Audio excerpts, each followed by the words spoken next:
Hello everyone. Hi. This is VLSI updates and myself Prashant. And I just thought of having these discussions, and we have created this VLSI updates group, and we have the blog, and we are creating this VLSI YouTube channel. So the idea of creating this channel is to provide the information and about VLSI or different opportunities available in VLSI and to gain the freshers and even for experienced candidates who seeks for more knowledge and to learn continuously.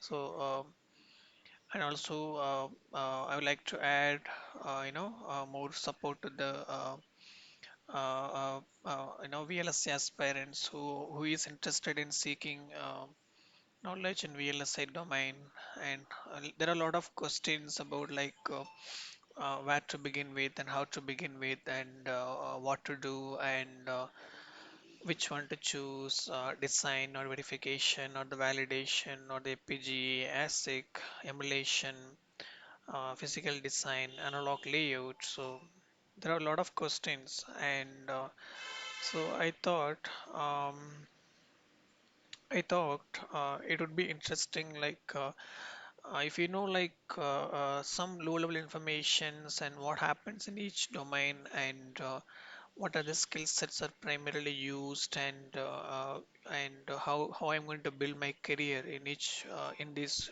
VLSI domain and which one to choose and how can I keep going forward for that. So I just thought of sharing a quick session on that, and so based on few questions from the LinkedIn post and my interaction with the few freshers, and also I came up with some kind of block diagram and which I'm currently presenting to you all. And this is we have this VLSI, the flow diagram here, and if you see here, and we have this. There are two, branches, which is called the front end and the back end. So as we all aware, like the front end is something like we do design and the verification, and in the back end is something like we have the physical design environment, and we do the analog layout in the chip level, and that is the major division in that. Okay, so the basic skill set to enter into any of these domains, let's say front end or the back end. Okay, you must be having some kind of idea. Let's say you are good at the digital design skill set, and you are you have some experience with the hardware description language Verilog or VHDL, and you started practicing yourself in the APG area, and you started learning system Verilog language, and you started coding using script, TCL or Python scripting and all. So these are the good skills to have to consider to be in the front end domain. And in other side, the back end is something expect you to have more understanding in the transistor level. Here you should have a more circuit level understanding. Okay, how do you design circuit using CMOS transistor, which is the underlying technology of any chip architecture. So we are seeing a lot of updates in terms of the nanometer technology improvement, and currently we are into up to 2 nanometers. We are be discussing, and we started with 180 nanometer and 90 nanometer, 60 nanometer, and the technology is keep shrinking. So what happens when the technology keeps shrinking? The challenges increases in the industry, VLSI industry, not only in terms of the front end design, in order to fit into that smaller environment and the larger design, do the fitting analysis, timing analysis, and a lot of issues, right? You can see like you're trying to fit, uh, you know, 10 times of transistors compared to last decade, and you're trying to fit them into the smaller area, and you need to have the technology for that, like because humans cannot do all this stuff, right? So we have to rely on the tools most of the time for that. So in the back end, the challenge mostly could be in the tool wise, right? So we have to be like uh, uh, very well aware of the tool flows and how to use them, how to get the issues, and how to fix them, you know. So you need to be more analytical person, and so for that, that's what CMOS understanding. Of course, we need to have some hardware description understanding as well. And scripting is important. Why scripting is important? Because when you do the activities, the pin mapping, pin planning, um, if it is smaller design, you can do that by own. And what if it is a larger design? You have the thousands and thousands of pins. You have to map it to the particular ports, and in that case, you can use the scripting flow and just write the script, and through script try to automate this kind of manual work. That is the reason scriptings are important, and timing analysis is essential in the physical design flow, because so once a design is ready, that's a design engineer, they do the functional simulation, and they see the design is working fine. When it comes to the physical design, you see the real-time cells. You apply the cells, you apply the real timing parameters, and use that design to see whether the design is meeting the timing requirement or not. And if you can modify the standard cells, the characteristics, you can do it by your own, or you have to get back to design team and give the feedback to them that I'm observing this particular design is not meeting my timing requirement. Can you go back and look into your design and fix it? So that kind of the loop back work has to happen in order to fix that timing issues. And so in terms of analog layout, and it's more into the circuit level work. We use some tools to draw this layout and all, and it will be like purely like the CMOS way, and we have to do that handcrafting things. We have to do that work. So again, yeah, it will be like SOC level. And you'll be working on any particular block, and you'll be handling those particular block, doing the analysis like power analysis, and uh, wire delays, resistance. So yeah, this is an interesting area to work on. And this other part is coming called simulation acceleration, which is called pre-silicon validation. Why we call them as a pre-silicon validation? So going to silicon is really costly, and uh, why it is really costly? Because it has to go through the entire fabrication process, and uh, if you are going for a smaller volume of manufacturing, then you're going to lose a lot of money in that. So this ASIC, um, this fabrication process are preferred for the ASIC design flow, where there are larger volume of manufacturing, and they can go for this ASIC fabrication process. So in that case, when they're going for the millions of chips, and so they have to spend a lot of infrastructure, and they need to have this kind of pre-silicon environment before they actually go into the silicon manufacturing. How it helps, right? So we have the simulation, and we do the simulation for the design, and we verify the functionality, and uh, uh, and we are confident that my design is fine, and we are going to work on it, right? So that's the confidence basically we get. But what happens ultimately? Um, ultimately what happens, we need to 100% sure that my design works in the hardware. Of course, if the design works in simulation, it has to work in the hardware as well. So then why do we need this exactly? So let's say I have a design, a little complex design. So I'm going to run it through the simulation. It has to go through the thousands of iterations and get me back with the results. So I see it's consuming time almost um, months, and even some complex signal processing application consumes like years. We don't know when it will complete. So that kind of situations are exist in the present scenarios. So considering the timing, considering the chip to the market availability, right? So this infrastructure is being built to save the time.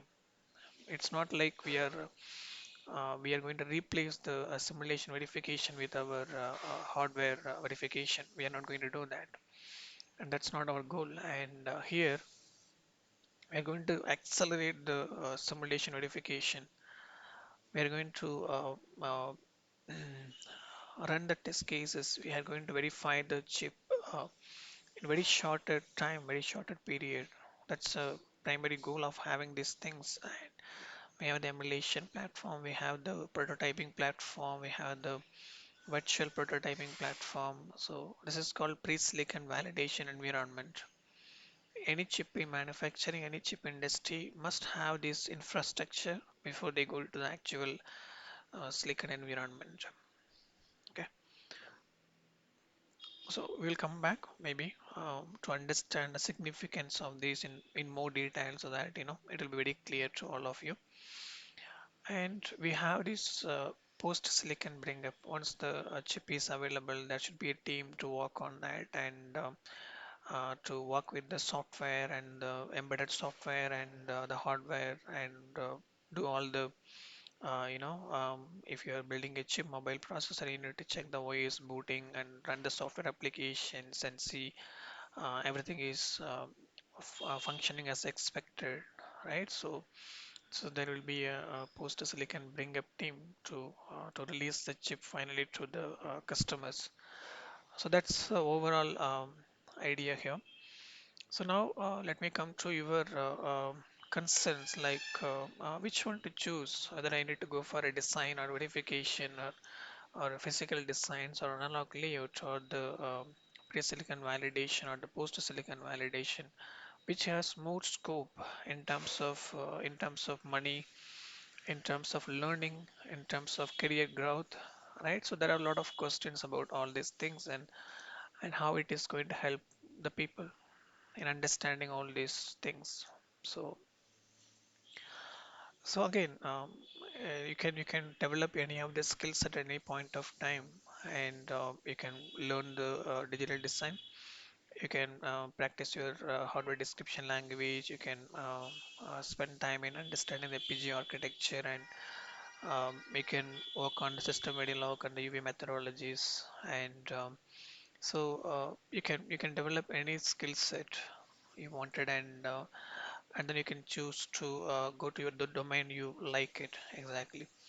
So when it comes to the domain selection, and we have you know in the front end domain we have the design and verification, and it depends on your interest as well, right? So it's not about always the skill set. If you are good at digital design, and if you're thinking logically, your logical thinking is good, and you feel like enjoying that work, and you wanted to think more technical terms and analyze more about the design and how does this work, and so it depends on your interest, right? Skill sets, of course, skill sets are important, and you can gain them by spending time and practicing them. You can gain those skill set, right? But ultimately, um, the job demands your logical thinking and analysis skill set, and how do you approach a design, how do you take it forward, right? So these all are important. If you don't like your the work you're doing, so there is no point in having the skill set, relevant skill set, and you don't know how to apply those skill set, right? So when you feel interested, like when you start applying your skill set and seeing how this is impacting my work, so how I'm going to realize my understanding, right? That's where actual the interesting job comes. So again, I would say you can learn the skill set, you can explore initial time.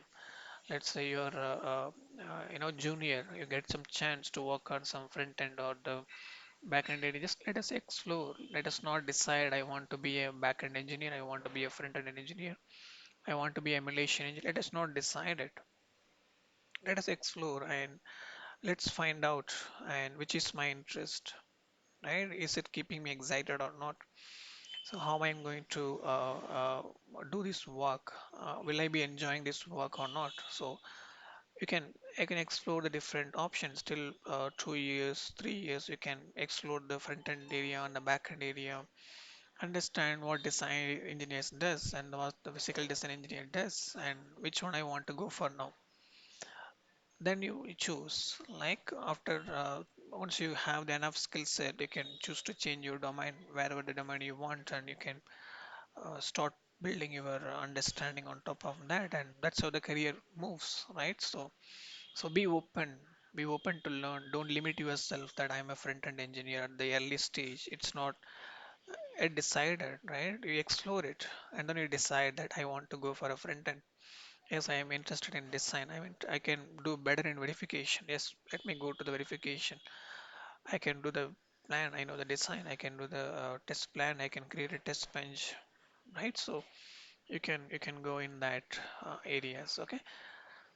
Um, yeah. So the point I wanted to cover here is a design domain. Yes, of course, we have the ASIC and APG, and the verification area. We can do the verification for the SOC level and the block level. And physical design, as we said already, we have the timing analysis and we have to do the physical synthesis. And analog domain, we have the analog and digital domains and emulation platform in the pre-silicon validation and post-silicon bring up. So these are the overall ideas. Apart from that, we have some protocols to be learned. You can choose to work on any specific IP. Let's say you're interested in the PCI. Let a lot of updates and there are a lot of technology development in the PCI side. Okay, you can and it's keep increasing because of the demand. It's the only way of communication to any chip and uh, to transfer the data and which is very essential part of any chip. So you can be in the hardcore of development of PCI and working on the DDR. We have the LP DDR, it's for the mobile, and the DDR, GDDR for the graphics, and DDR for the um, for the other processes. So we have these varieties, and we have the CXL, NVMe. So these are the different technologies. Okay, so when you have the basic skill set, I can develop a good test bench. I can write a good test cases. I can do the best coverage. I can do the best assertions. I can do the best debugging things in the ground, right? So you can take up this hardcore challenge, and that is when actual technology changes you can observe, right? So what is the difference? Like when we change the SOC, what we are changing, we are not going to change the entire design here, right? We are going to update the future of it. We are going to change the technology. We are going to change the IP technology, or we are going to change my connections, like the USB version change and CXL is latest technology change. So that's what happened. We are not going to rebuild the entire SOC from the scratch. That's not going to happen.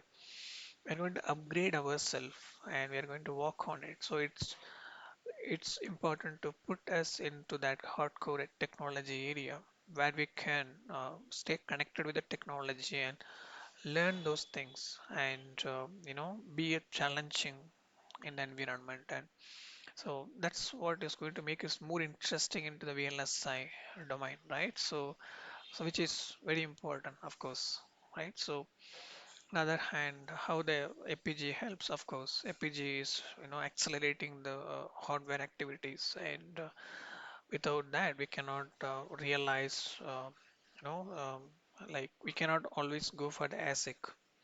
It's very costly, as I said. We cannot always expect any smaller design or the smaller IP or smaller custom design. We cannot directly go for the ASIC. It's very costly, and so APG provides a flexibility that you can come to my platform. You can verify your design on me, and if it works on me, you can take it to the real hardware.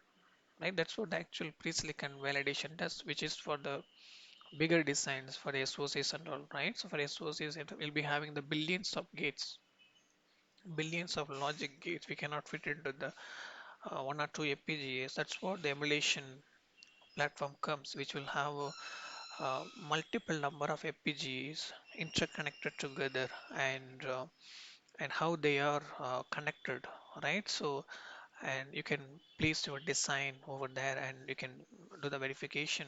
I mean, hardware verification, right? So it will be done in hours, which will be running in simulation for days and days.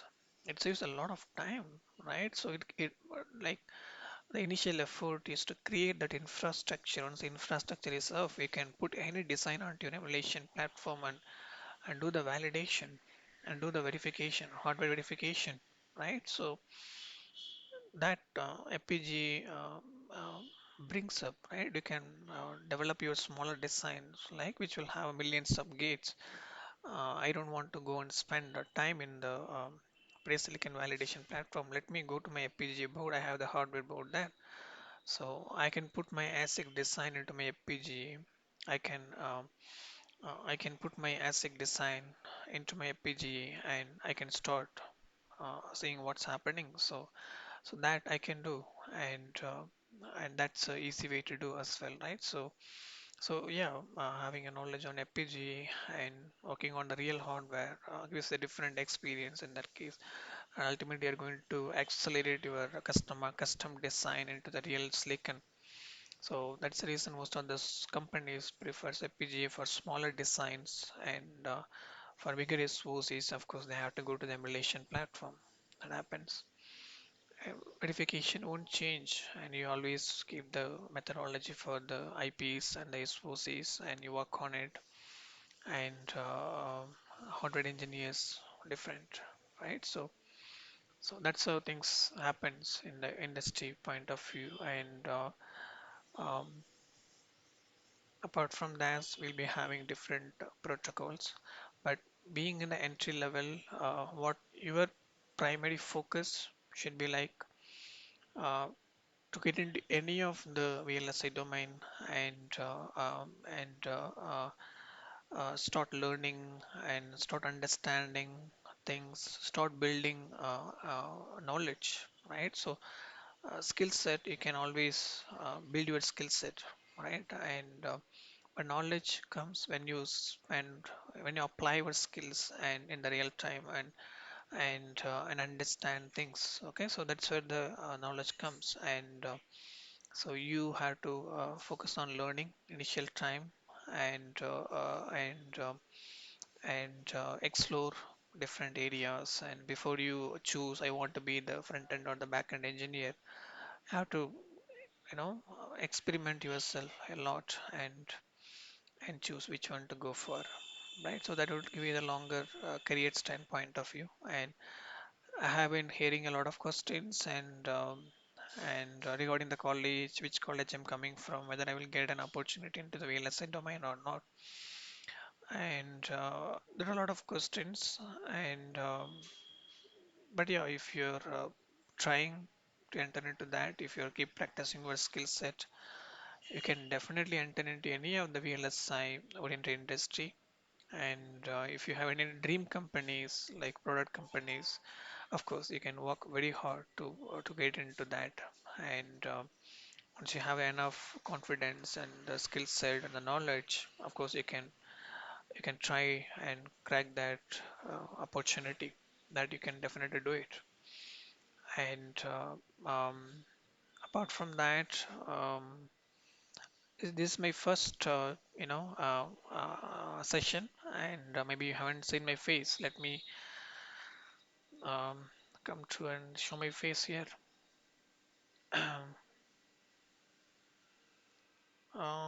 Yeah, just I mean,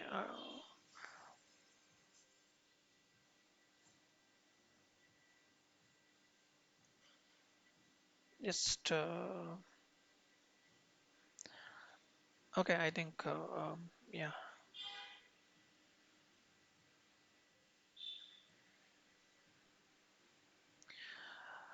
yeah. I think hope you can see me. Um, yeah. So it's overall a good session, and I really wanted to share this information for a very long time.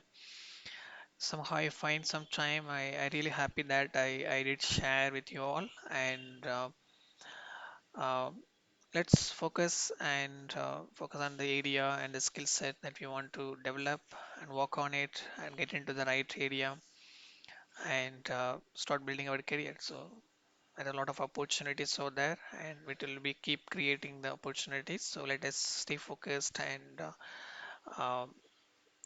let's enter into our dream um, domain VLSI. Okay. So yeah, I think you can keep commenting in the below, and if any specific questions, you can always comment in the comment sections, and there'll be more updates, and it just beginning, and so let's stay connected and keep learning and keep cherishing. Okay, so thank you all. It's nice time and nice talk to you all. Yeah, bye.